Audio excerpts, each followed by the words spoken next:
আমার যদি অর্থ যদি না থাকে আমি কি তাহলে কি এরকম হবে যে আমি মুখে প্রমিস করলাম আজকে ওনাদেরকে চলে যাওয়ার জন্য, বললাম যে আমরা দেব এবং পরবর্তীকালে আমরা দিতে পারলাম না?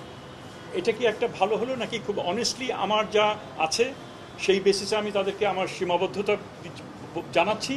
একই সাথে সাথে আমি এটাও বলছি যে আমি যথেষ্টভাবে চেষ্টা করব আমরা যাতে আরও 5% পরবর্তীকালে এবং সম্ভব হলে তার থেকে বেশি নেক্সট ইয়ার থেকে করা। আমরা আমাদের অর্থনৈতিক বাস্তবতার প্রেক্ষিতে যতটুকু সরকারের সম্ভব সেটা তাদেরকে জানিয়েছিলাম। তবে এটা অনস্বীকার্য যে শিক্ষকদের যে বেতন সেটা অবশ্যই এটা যত বেশি করা যায় সেটা করা দরকার। বিশেষ করে বর্তমান পর্যায়ে যেটা আছে তার থেকে মানে বড় রকমের একটা উল্লম্ফন সেখানে দরকার এবং সেটাতে নীতিগতভাবে আমরা একমত যেটা করা দরকার। কিন্তু যখন আমরা এমন একটা সময়ে আছি যেখানে বাজেট বরাদ্দ মোটামুটি শেষ, প্রক্রিয়া শেষ, এখন বাড়তি যে চাওয়া যেটা হচ্ছে সেটা কতটুকু আমরা সংস্থান করতে পারি তার উপর নির্ভর করছে।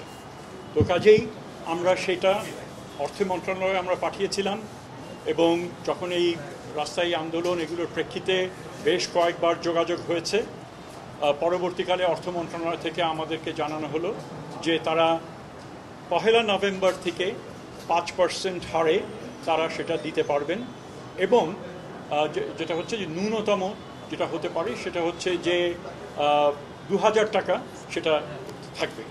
তো এই জিনিসটা তাদেরকে আমরা অফার করলাম, এই ফিগারটা যে এটা করেন। তাদেরকে বারবার মনে করিয়ে দিলাম যে এই দাবিটা যদি এই দৃঢ়তার সাথে তারা যদি জানুয়ারি ফেব্রুয়ারি মাসে তারা যদি করতেন এবং যে এক্সারসাইজ যেটা করা হয়েছিল হিসাব নিকাশ সেটার প্রাথমিক যদি তারা আমাদেরকে দিতেন বা আমাদেরকে ওটা দাবি করার পর আমরা যদি সময় পেতাম তাহলে অবশ্যই বাজেট নির্ধারণের আগেই আমরা তাদেরকে এটা দিতে পারতাম কর্তৃপক্ষকে, ফাইন্যান্স মিনিস্ট্রিকে, এবং তখন হয়তো এর থেকে এখন আমরা যা পাচ্ছি তার থেকে বেশি আমরা পেতাম, কারণ যৌক্তিকতা তো অনস্বীকার্য। কাজে এখন যেখানে টাকা নেই সেখানে আমাদের পক্ষে এর থেকে বেশি দেওয়া সম্ভব হচ্ছে না। সো এটা তাদেরকে জানিয়েছি। দ্বিতীয়ত আমি বাড়তি আরেকটা কথা যেটা বলেছি যে সামনের বছর বাজেটে যেন আরও কিছু শতাংশ বৃদ্ধি যদি করা যায় তাহলে আমরা সেটার জন্য আমরা সুপারিশ করব ইসের কাছে, ফাইন্যান্সকে বলবো যে আপনারা এখন পারছেন না ঠিক আছে, তবে সামনের বছরের জন্য আপনারা কমিট করেন যাতে আমরা যে এই দাবির যে যৌক্তিকতা সেটাকে আমরা স্বীকার করে নেওয়া হবে এবং তারাও ধৈর্য ধরবেন যে তারা তখন সেই পর্যন্ত তারা সেটা করবেন। কিন্তু তারা সেই প্রস্তাবে রাজি না। তারা বললেন তারা বোধহয় বলেছেন যে 10% এখন দিতে হবে, আবার সামনের বছর 10% দিতে হবে। আমরা অবশ্যই সেটা আমাদের এখতিয়ারের বাইরে, আমরা সেটাতে রাজি হইনি। তো এই হচ্ছে আমার দিক থেকে বক্তব্য। আমরা তাদেরকে বারবার বলেছি যে আপনারা যেই দাবির যে সারাংশ সেটাতে আমাদের কোনো আপত্তি নেই, সংস্থান যদি থাকতো আমরা সেটা করতে পারতাম। এই বাস্তবতায় আপনারা এটা গ্রহণ করেন। জনদুর্ভোগ করা হচ্ছে, সামনে পরীক্ষা যেগুলো আসতে যাচ্ছে এগুলো হয়তো সঠিক হবে না, এই ধরনের একটা আপনারা যে কর্মসূচি যদি এগুলো করতে থাকে। Japan Bangladesh joint venture company JBS holdings limited pay commission সরকার গঠন করেছে। খুব সম্ভবত জানুয়ারি ফেব্রুয়ারির দিকে পে কমিশন রিপোর্ট দেওয়ার একটা সম্ভাবনা রয়েছে। সো অটোমেটিক্যালি পে কমিশন এবং সেখানে 50, 70 এমনকি 100% বৃদ্ধি হতে পারে এই ধরনের ইঙ্গিত আমরা পাচ্ছি। তাহলে পুরোটাই কিন্তু অনেক বেশি এটা আপনার বাড়বে।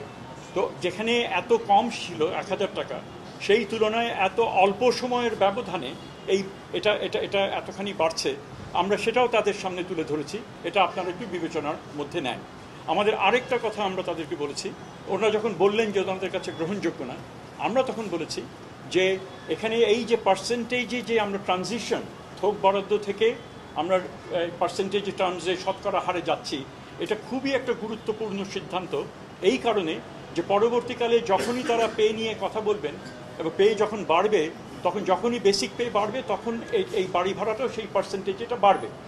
এখন ওনারা যদি এটা রিজেক্ট করেন এবং আমরা যদি এটা সামনের দিকে এগিয়ে না যাই তাহলে কিন্তু পরবর্তী সরকার যদি আসেন এবং সেখানে যদি তারা যদি থোক বরাদ্দেই থাকতে চান তাহলে তাদের খুব যে একটা গেইন হবে কি, এই প্রশ্নটা তাদেরকে আমরা রেখেছি।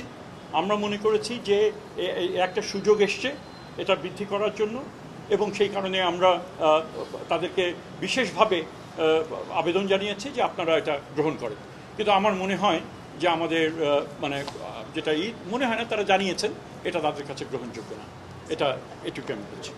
আরেকটা বিষয় একটু ওনারা যেই কনসার্নটা ওনারা বলেছেন, তো এখন তাদের বিবেকের কাছে আমরা ছেড়ে দিয়েছি যে আমরা কতটুকু, এটা বিবেকের বিষয়, এটা বাস্তবতার বিষয়। Let me put it this way, যে আমার যদি অর্থ যদি না থাকে, আমি কি তাহলে কি এরকম হবে যে আমি মুখে প্রমিস করলাম আজকে ওনাদেরকে চলে যাওয়ার জন্য, বললাম যে আমরা দেবো, এবং পরবর্তীকালে আমরা দিতে পারলাম না? এটা কি একটা ভালো হলো নাকি? খুব অনেস্টলি আমার যা আছে সেই বেসিসে আমি তাদেরকে আমার সীমাবদ্ধতা জানাচ্ছি। একই সাথে সাথে আমি এটাও বলছি যে আমি যথেষ্টভাবে চেষ্টা করব আমরা যাতে আরও 5% পরবর্তীকালে, এবং সম্ভব হলে তার থেকে বেশি নেক্সট ইয়ার থেকে করা। এখন সেটা যদি তাদের কাছে গ্রহণযোগ্য না হয়, তাহলে তো এটা তো আমি শিক্ষক হিসাবে, এবং তারাও শিক্ষক, এবং সামনে পরীক্ষা, এগুলো মিলিয়ে তাদের বিবেক যেভাবে তাড়না করে সেটা করা। আর আমার তো মনে হয় যে তথ্য দিলেন যে যারা মোটামুটিভাবে তাদের মধ্যে আর্থিক সঙ্গত অত ভালো না, তাদের কিন্তু চাহিদা কিন্তু বহুলাংশে সেটা পূরণ হয়ে যাচ্ছে। এই অ্যাটলিস্ট এই 10%-এর বিষয়টা ভালো, আরও বেশি হলে ভালো হতো। এই বিষয়গুলো তারা কি জানাবেন তাদের সদস্যদের? আমি আশা করি তারা জানাবেন। তারপরেও যদি তারা সিদ্ধান্তে অটল থাকেন, আমার সেখানে করার কিছু না।